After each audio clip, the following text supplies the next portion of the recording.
Hello, everyone, and welcome to Keep This in Mind. This is our very first interview that we have done for this page. We have a very special guest here who I'm going to introduce in a moment. But until then, I want to ask you to take time to like and subscribe to our YouTube page, Keep This in Mind. And you can also now find us on TikTok, Instagram, as well as Facebook under that same name, Keep This in Mind.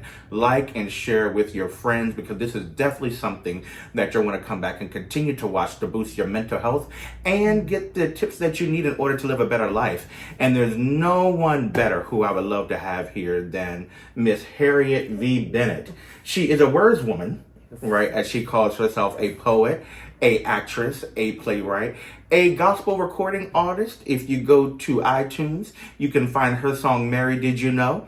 And when you look at her, I would probably guess, I only know her a little bit, so I would only guess maybe she was in her 50s. But you are how old? I'll take that. I will be 70 on April 26th of this year. This woman is 70 years old and looks wonderful. Oh, that's good. Looks wonderful. Thank you for doing this. Oh, thank you so much for doing this. I want to ask you, with being almost 70 years old, I sit back, myself, I'm 39, and I look at my parents and I'm like, oh wow, one day I'm going to be there. Now you have arrived and are arriving there. Did you think that your life would look the way it would at 70, or that you would be the woman that you are at this age? That's a good question. I'll say in one word, no, I didn't. Okay. Okay. And it's funny you should say thing and you think about your parents, because I just had a recent conversation with somebody who's about a year younger than me, maybe, and we both said, "Do you believe we're gonna be 70?" I mean, we are our mothers. I always say, I'm my mother. I remember my mother at 70. Did I think I would be where I am right now? In terms of things that are going on around me, I think I thought I would be doing a little more, but that delay was not because of God, it was because of me. Okay. Yeah, it was because of me. Okay. What is the delay? Because we hear about active seniors, active adults, and you say, I could be doing a little bit more. What didn't you do that caused the delay? I don't think I had enough faith.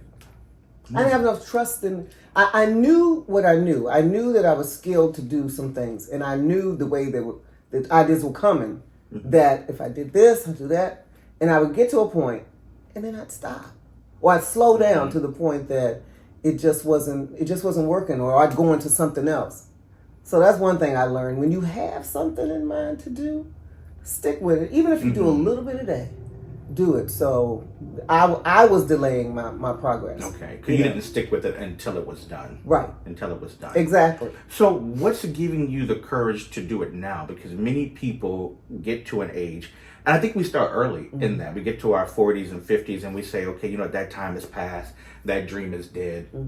Why are you still dreaming and still pursuing? Oh, I hope I never stop dreaming. I hope I'm thirsty, because now I understand the thirst to do certain things. And I hope I'm always thirsty enough to do or to look for something else to do. Okay. And so, when I say, I don't want to act like I've never done anything that I thought I was going to go to the end, because I have done some things. Like I said, I'm an author, and I published a book 10 years ago. What's the name of that book? It's called A Love Deferred. Okay. And it actually it's co-written by me and a gentleman who I went to high school with. Wow. So it's told from two perspectives, which makes it unique in that. And so, yes, A Love Deferred, and so on Amazon. Okay, go get it, y'all. Okay. Yeah. It's like a throwback. It follows these two people from high school graduation, prom, to 50, till they were 50. And you have to read it. Okay. That gets me excited. It reminds me of a book by James McBride. I don't know if you've ever heard of him or not. He's a biographer. But his autobiography, The Color of Water, yes. That's my favorite book. My absolute favorite book. So that story, that's why I'm smiling, because it reminds me of reading that. I first read that when I was 18. And it's still my favorite book 20 years later. Oh, wow. Yeah, so I Love Deferred by Love Harriet Deferred. V. Bennett, and who else was the other author? Warren Lawson. Warren Lawson. So go to Amazon, you guys, and get that book. Right. If you Okay. just look at Harriet Bennett, it'll come up. So It'll come up. Okay, yeah, excellent. it'll come up. But things like that, like I said, they're things that I have done and am doing now, pursuing a little more with a little more push than I did before. And so, like I said, it doesn't matter that I'm turning 70. You can do whatever you want to do. You can still do things, and you should never, ever, y'all, think that you finished your course. Until God says it, keep going. Yeah. You got to be in a learning position. You got to be in a position that you want to do some things. And you know what? The response from the people was never the delay. It was the response from me. Okay. You know, the drive for me on certain things, not everything, but certain things. You look back and I think about people who are millionaires, who have been very successful. And I think, dang, I had that idea back in I never 80s. capitalized on it. Never capitalized Yes. on it. Kick myself. So I hope that never happens. no, Where no. you see for yourself, yes. But in that moment, you still learn. I mean, I didn't go without something that made sense to me that could help me next time. Right. You know, for any other thing I was doing. So I want to tell people, again, never give up. Never give up. I got so many ideas now, it's crazy. You had mentioned that you now understand the thirst, right? What is it that you understand about the thirst? I understand, let me say, I want to say this right. I understand that, you know how, okay, let's go, the literal meaning of thirst is when, let's say you're parched and you're dry. Right. And so if you don't take a drink, then eventually you'll get a little more dry and a little more dry. So again, feeding that, if I'm drinking water, then instantly you feel the difference. Yes. So that's what I'm saying. I understand that thirst. So if I'm taking a step, then instantly I feel You like start to feel gratified, better. like, okay. Wow. No, I started smiling because I got it right away. That Okay. many of those things that we've delayed on or stopped doing, and that's why we're feeling the way that we're feeling, Exactly. possibly anxious, depressed, or just sad because we haven't quenched our thirst That's it. with the ideas and the passions and really some even callings Yes. that are pulling on us. Okay. Wow. Okay. You ready? Yeah, no. I got you. I like that. So, with that, what's next for you? What are you working on now in this moment? I have another book that I've been working on for a few years called The Truth About Onions, Writings of Help, Healing, Humor, and Hope. And so these are things that I've written over the years, compiled. And see, that's the other thing. You can write stuff, and unless you give yourself a goal that I'm going to stop right here, and then I'll do this part. And so the other stuff, I'll develop that too. But I've been writing so much on this. I've got so many things for that book that I had to stop myself and say, not stop writing, you can still keep writing, but I had to stop at a point where I said, okay, I need to get this thing published. Right. And the people who have known me have heard me do I also do spoken word. So I've used some of them as my spoken word. So those who have heard have said, where is that? I'm like, it's coming. Yes. It's coming. So keep working, but at some point, just give us what you've got. That's right. Give us what you've got. That's right. Well, that's a good word because I know, speak for me, I'm a perfectionist. And so, which is a whole different story, but I could jump into that. But as a perfectionist, it's like I have these ideas, but until they're laid out perfectly, I don't want to move. But at some point, you have to take a risk. And you said something to me last week when we were talking that really stuck out to me about a risk that you took going to Long Island. Yes. Right. Yes. Tell us a little bit about that. This was before my son. I was just a go-getter. And then I have a couple wonderful mentors, but I had a wonderful mentor who mentored me from my last year of college until she passed. God bless her. But she came to me one day. I was working at NIH in the communications field, and she came to me one day and she told me about a job opening, and she said, "You should try this." And I was like, "Huh?" Now tell us again, what were you doing at NIH? At NIH, I worked for the NIH has different institutes, but it also has what they call the clinical center. And the clinical center is where it was the best place to be because that's where all of the patients from any of the treatments that were going on, they were there. So I was in the communications department in terms of if there were questions about from the press. I actually was there when I'm gonna date myself, but when George Bush, the first Bush came through. Oh wow! Okay. Yeah, and that was and some of that was in the heyday of HIV and AIDS, AIDS and stuff, and our job was to protect those patients. Only if you had certain things could you talk to a patient. That's for anything. But it was that, part of that was that, making sure the word got out. And we also looked at, if there was somebody doing a study or something like that, we would read it because we then had to come up with pieces that would, like you would understand. If I understood it, then you gonna understand it because I'm breaking it down and saying, okay, what's the best way we can say this? Okay. Okay. So that's what that was. And I did a lot of things. We did something called Medicine for the Layman, where we had clinicians come in and talk to the public, and they could ask, like I said, the layman. We weren't talking about real deep words and stuff like that. Break it down for me, so I can break it down for you. For the everyday man. Yes, then part of my push has always been to make sure that things are more culturally applicable. Okay, and that was uphill battle. So that was so. What we know now is DEI, right? Diversity. What's the word? Diversity, inclusion, equity. There we go. Yeah. Diversity, equity, inclusion. You were already working on that back in the late '80s, early '90s. Yeah. Okay. Definitely. So I mean, and as the years progressed, and I went from I was at NIH. So then my mentor said, "Why don't you consider this job?" And it was actually a job at. It's called State University of New York in Long Island, and so that meant I had to get the job, interview for the job. Then when they chose me, I didn't have a car or anything. I didn't have a place to stay. So when we talk about taking the risk and taking the leap of faith, I bought a new car. Had never really driven that much before, certainly not up and down the highway like that. So drove up to Long Island. Found right. We said you had never really driven around here. Every now I didn't have a car consistently.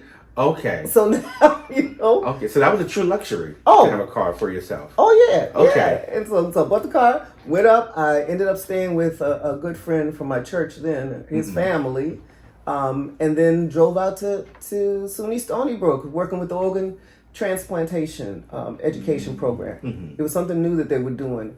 And they really wanted it to be more diverse in terms of people understanding, or at least trying to understand what the organ transplant meant, and especially for African Americans. Okay. So that was the challenge. You're up in New York and you on Long Island, like I said, it's a diverse population for sure. But my charge was to break it down more for African Americans. So I'm already the new kid on the block, going to Long Island to these many communities. So I'm getting lost. If I get lost, it's like, okay, that's fine. Got gas in the car. But that experience, it's in itself, did a lot for me because I probably would have taken a long time just to get a car to move around and do something, and to pull up stakes. I still kept my home here, my apartment here, because it was for a year. Okay. With the hope that it would be extended, that the money would be extended. It wasn't, unfortunately, but in that year, I grew so much in terms of my who I was, and the people that I spoke with, the families that I talked to, the folks who had questions, like, and if I couldn't answer it, I'd go back and find it. I'd go back and talk to the experts, and I brought the experts to the table too. Okay. So that's some of the a couple of the top transplant surgeons were who I worked with. Nice. So it was good. You had mentioned it before, and it was so interesting to me that you had worked with educating the public, especially our community, about doing organ transplants. And one of the things I want to rewind a bit, you said that when you were doing it, you said it wasn't enough just to give them a piece of paper, right? Just to hand out the pamphlets, but to go out into the community, right? And you did the same thing in Long Island. What did it do for your independence? Because one of the things that you said this experience did more for my independence than anything else in my life. It did. It showed me basically that you don't have to be afraid to take to jump into something that's totally not out of character, because I'll educate, and I'll communicate with folks in either way, but to be in a place where it's really new to you, and you don't know, maybe know a handful of people who work at the office, and maybe with the family that I live with, but you still have to do, it's the socializing. That's a bit of getting to know your community. How could I go to these communities and talk to these people if I wasn't in the community to see what it was like?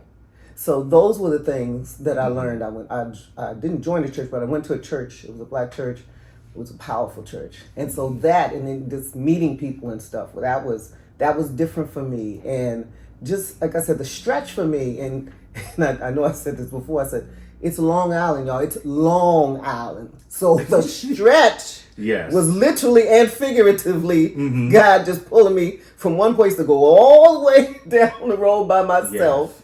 And it just really made me feel, when I came home to visit, I just really felt like, wow. And I know that people saw changes because they would say something like that. They said, "You did that? You just did it for the con left." Yep. So you lead me to a good point, because we're supposed to grow and we're supposed to change. And many times, whether it be friends or family, they tend to get upset. And sometimes when we do change. How did you handle that when you came back home after you had this experience that has stretched you and mentally, emotionally, spiritually, and then you come back to some people who may still be the same, yet you're a completely different woman? How did you handle that? I'd probably say that in some ways, I approach things differently even with the things that I came up against that were not positive. It was like, look, I've been challenged by so many things already, so I'm not coming back the same way I left. That would be crazy. So I look for the positive things. I look to look for people who, to me, could benefit from a friendship or just a discussion. To be more forthcoming in terms of connecting to folks. Okay. Because that's important. And then we didn't have all of this. This was the like I said, the 90s, 89, early 90s. So all you have is an atlas. Right, I didn't even have GPS. I'm going all over. Like GPS would have helped. Atlas, a hope and a prayer to get around. Yeah. I would print off the stuff and have it right there while I'm driving. I'm like, okay. Yes. But that's true. I remember that just once. A big atlas here. You go, okay, this is Alabama. Okay, we done made it to Louisiana, and that's how you got around Long Island. A long way. Yes, we have. We've come a long way. But it did help me to know that independence that I had. I mean, I still depended on a lot of folks. Don't ever think that you don't need somebody in your corner or somebody to talk to or whatever. You need that. Yes. You need that. But it helped me to be able to express myself a little better, to ask questions, to ask for help, and to know that, girl, try this thing. Girl, go ahead. Well, I mean, what's going to happen? Even if it, I don't like to say fails, but even if it doesn't end up the way you hoped it would, you took a chance. How did taking a chance, because you said this was before Jordan, your son, right? How did taking a chance and learning how to open up more and speak more, how did that help you when it came time to be a mother? Wow. Wow. And I'm paused because there are things that happened in my pregnancy, prior to the pregnancy, whatever, that really, really tested me, tried me. Okay. And I say this, the only way I got through it was the kindness of people who really reached out, and had a concern for me. But as a mother, and I'm a single mother. Okay. It was knowing. Here's the first thing: I knew I couldn't be all things to my son. Wasn't supposed to be. I was supposed to be his mother. Right. And to hopefully connect or think about ways that I can connect and get him with people in his corner, in his circle, that would help him too. Where it wasn't just Harriet that was going to say, "Well, I've got him. I'm mother, father, whatever." No. And we hear that so often, especially around Father's Day. No, I was his mother and his father. But why wouldn't you be that? Why didn't you even try? Because that wasn't for me to do. I don't know how to be a father. It's funny because I wrote a piece that'll come out. It's called "Sorry, Wrong Number," and the number was it was like so much going on that people had already write off black men, young black men, and I said no. If it's going to be a number, he's not going to be that number that's going to do things the way he'd be in prison or hurt or whatever. I'm claiming this over him, that the number he is will be the number that succeeds, the number that knows that it's not just him standing, it's others standing with him. It's his village. So it's the whole thing. And I wrote in there, I'm his mother. I'm not his father. Wasn't made like that. Wasn't supposed to be. So, and I know that people do say that. Right. And a lot of single mothers do say that. Yes. But I would just say, you can be strong. I was a strong black woman. You can be a strong black woman and identify as I am his mother. And anything that he needs, I pray God shows me how to direct me to a person or persons that can be that part that I'm not supposed to. Okay. So if we go back to that experience, right, learning how you connect with the church up there, you connect with other people. When it came time to you to be a mother, as a single mother, you took those same skills and just moved it into motherhood. I was scared as I don't know what. Yeah, that sounds good. But and I did. But I was like, Lord, what in the world? Yes. Wow. But yeah, you do take some of that stuff. You have to. Hopefully you will. But you have to do it so you won't be bitter. You don't want to be a bitter person. Right. Especially when it comes to children. You want to be a present person, and you want to be a purposeful mother. I wanted to be a purpose-filled mother working with this purpose-filled child. So in the event that we have some young mothers who are watching, right, who may find themselves 16 to 20 or even like in their late 30s, because that's how old you were at the time, right? What advice or how did you address the bitterness that could have sat inside of you? How did you address it to make sure that it did not transfer to your son? It was a process, and it didn't happen overnight, and sometimes I still have flashbacks. Okay. Watch out. I mean, I am a therapist, so we can work with that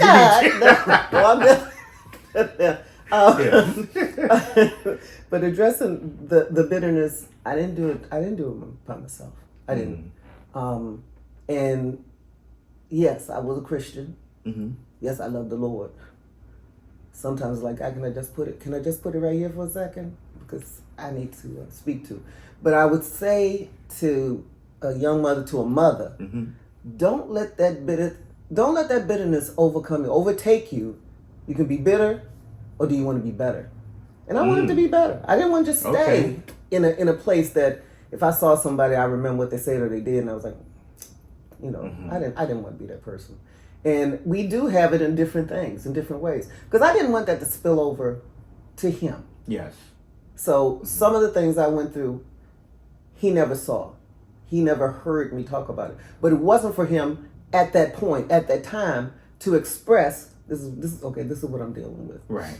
No. So I had other people. I had people in my path. I keep talking about the village, but I had people, really good people, who could look at me and go, yeah. What's up? Don't give me that. Don't give me that. I'm okay. Okay. So you are honest with your community. I try to be. And then you were honest with yourself about what you were feeling and what that bitterness was. Yeah. So during that time, I mean, I know I would assuming at that time, if anyone were to say go to therapy, they're like, black people don't go to therapy, they go to church. Was there ever a thought at that time to sit down or talk with a therapist about some of these things, or was that not an option? It's interesting because now that it's so available to people, and you, without even thinking twice, you do it. I really don't remember it being something that I had considered or even thought was something I could do. I Okay. could do, and I wish I had. I think I would have. I really do believe, because I carried a lot. Yeah. You know, and again, with good people in my path, with God, with things, and just repeating the behavior I wanted to be. You know, Yes. the woman I wanted to be in this.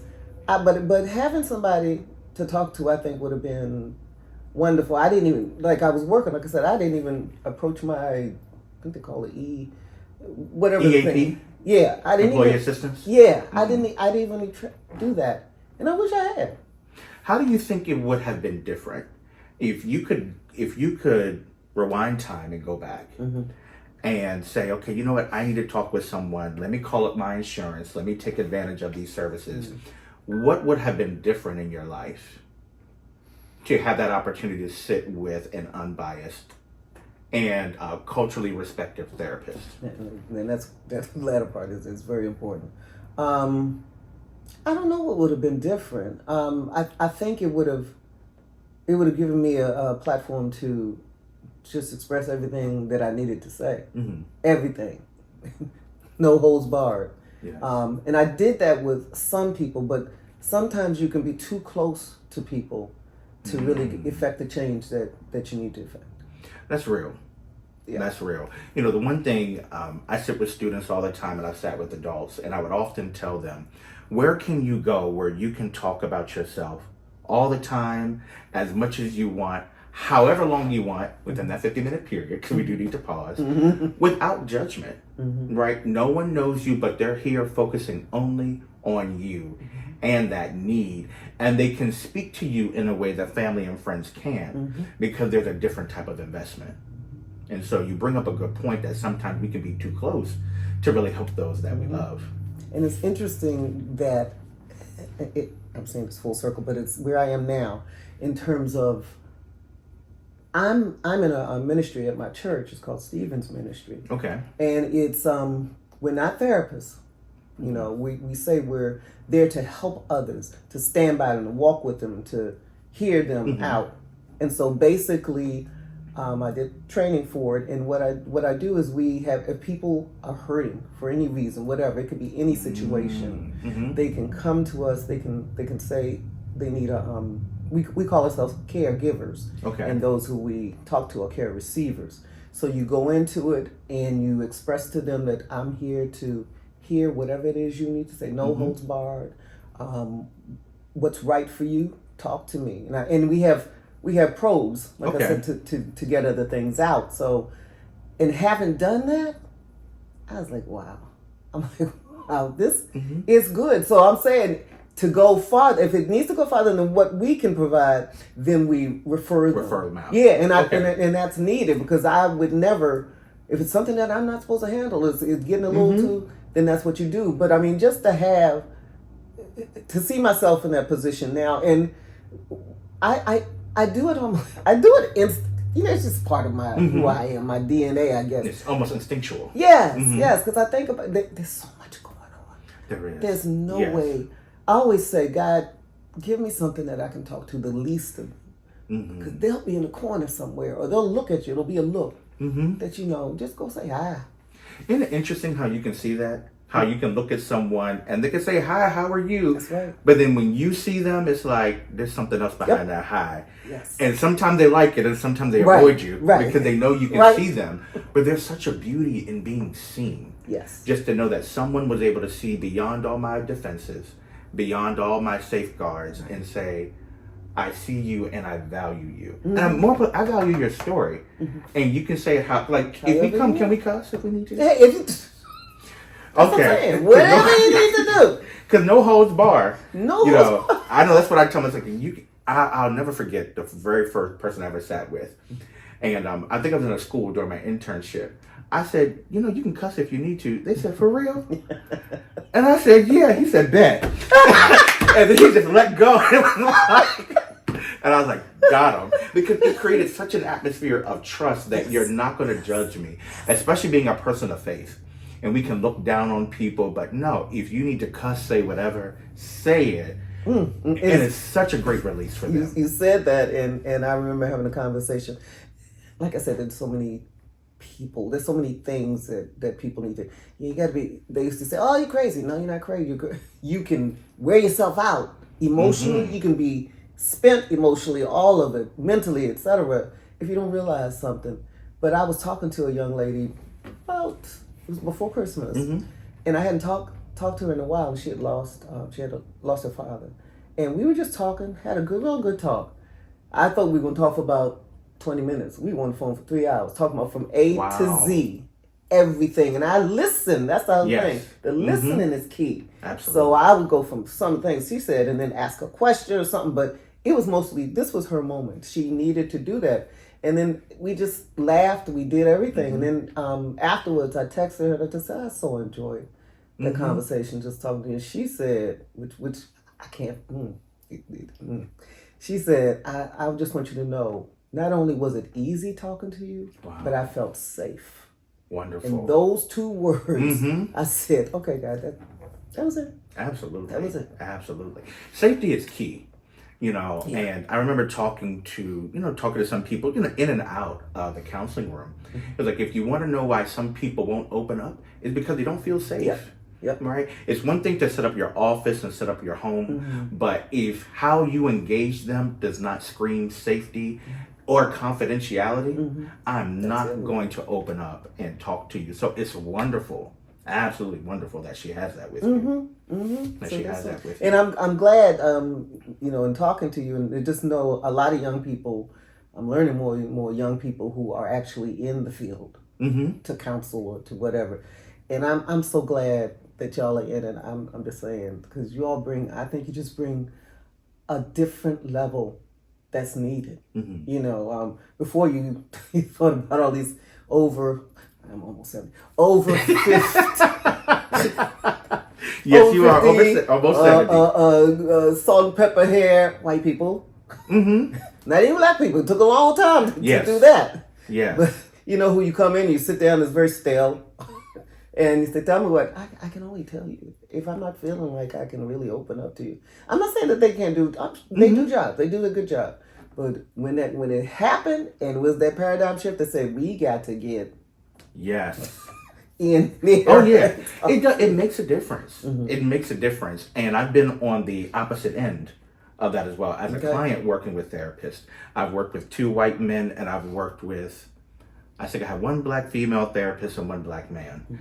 And there is such a difference of going in the room and knowing that there's a culture that we automatically understand, right? Now, on my end, I still have to talk to be sure, because I grew up in the suburbs. Someone may grow up in the hood or the projects. And so there's still some differences that we do need to talk. And just because you tell me you lived in the projects, I still need to know what that means from your experience. Yeah, that. Not just I lived in the projects. Right, so I don't know. But to say, okay, it's a brother, it's a sister, I think they're going to get me, right? Automatically, it brings a different sense of safety. Yeah. Safety that you can open up and talk in the room. I agree. So, we are growing, and there's more of us, and we need more of us in the field. So if you are majoring in psychology and social work, please continue, because there is a group of people that are waiting for you. You'd be surprised even how many people who don't look like you. That it's not just the black community that is waiting for you, but it is white, it's Hispanic, it's the BIPOC who is waiting for you, your gift and your presence, for you to do therapy and counseling your way to help them find the healing that they desire. So, that's an absolute great point. Absolute great point. So I think we're almost at time. But I want to end it with this.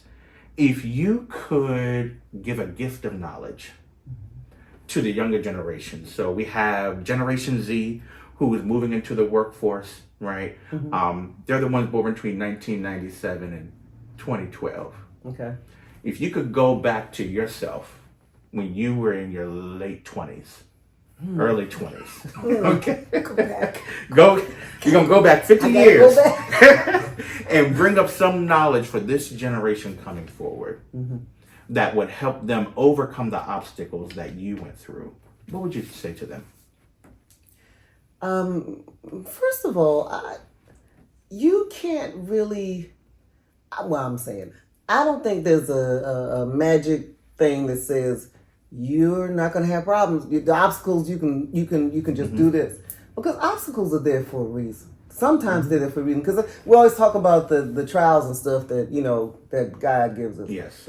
So, but I would say, as a general thing in terms of obstacles that you see coming your way or you didn't see, some you saw, some you didn't, is not to shut down. Don't shut down. Please don't shut down. Because there's always somebody.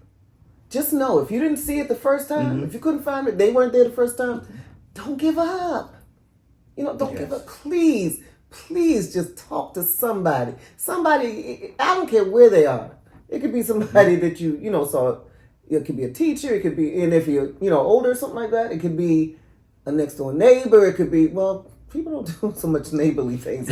Not like that was a little, yeah. Yes. But I mean, people that you interact with, somebody that you've seen, even if you haven't interacted with them, it might be somebody that you saw from afar, or just know that an obstacle is something. It could be a short term, or it could be a longer term, and if we don't learn how to address it, it's going to repeat again. It's going to repeat again. It's just that kind of thing. And know that the obstacle means sometimes that you have to change. There's change that, they say if you, if you're going to keep repeating the same lesson, if you keep doing the same things with no change, it's going to come again. So whatever change, and I knew I was going to blank on that change thing. That's right. You said that earlier. What did you say? I said if you don't change, no changes do you. If you don't change, no change is do you. So in order to effect the change, you gotta look at yourself. Honestly, you gotta look at repeat behaviors. You gotta look at people in your circle. If you go away feeling like it's still not working, maybe you need to work something else. Yeah. Work something else. Sometimes, we have to let loose. We have to get rid of some of the things that we're not supposed to carry. Yes. But to a certain point. And older or younger, we tend to hold on to some things because at one point it was comfortable. Right. But now it's not. We just haven't said those words. Yeah. So I would say obstacles are there for a reason, but some are there for a season. If it's longer, then think about something's wrong. I need to do something different. Okay. Yeah. So let's summarize that, guys. So keep this in mind from Harriet V. Bennett. Whatever you're going through, do not shut down. Okay? Talk to someone. Your obstacle is there for a reason. And sometimes your obstacle is there to help you change. Because if you do not change, no changes do you. There you go. Right? Look at your circle. Think about what you're carrying. You're not meant to carry everything forever. Right? So some things you need to let go, and some people you need to let go in order to get to where you want to be. Yeah. All right? Yeah. Miss Harriet, thank you so much. Oh, you're welcome. Thank you so much. Very first guest on Keep This in Mind. Again, don't forget to subscribe to us on YouTube, TikTok, IG, and Facebook. And where can we find you? Do you have a page that we can follow? Or? I am my page. I have a Words Woman. That's WORDZWOMAN. Okay. And I have two pages. One's Words Woman and one is Harriet Bennett. Okay. So either one. And where can we find that? Is that on Instagram? I think I want to. Yeah, I have an Instagram. Okay. Which one do you use? Okay. So go on Facebook. Okay. But I'm on Instagram because when I post some thing Facebook, it'll say it'll go on Instagram too. So I know I have some Instagram. Okay, so we can definitely find you on Facebook and Instagram. We're going to help her grow on Instagram in 2024. That's right. Right, so go and find Words Woman. And also look in the link. We're going to drop the link where you can buy her book, okay, which is called A Love Deferred. Okay? And that's from the What Happens to a Love Deferred. I took part of that title from that. Well, What Happens to a Dream Deferred, I'm sorry. Okay. The book of Dream Deferred, I just repeated, What Happens to a Love Deferred. And so, and it's a love story. Okay. Unlike no other, because again, I said the uniqueness is you hear from both parties. You hear from the male and the female, and you just see how their growth is. And I think there's enough in there that younger people can relate to. Well, I know there is because younger people read it. So nice. So I'm going to be one of the first. I'm going to make sure I buy that book today. I'm not going to ask you guys to do anything that I have not done.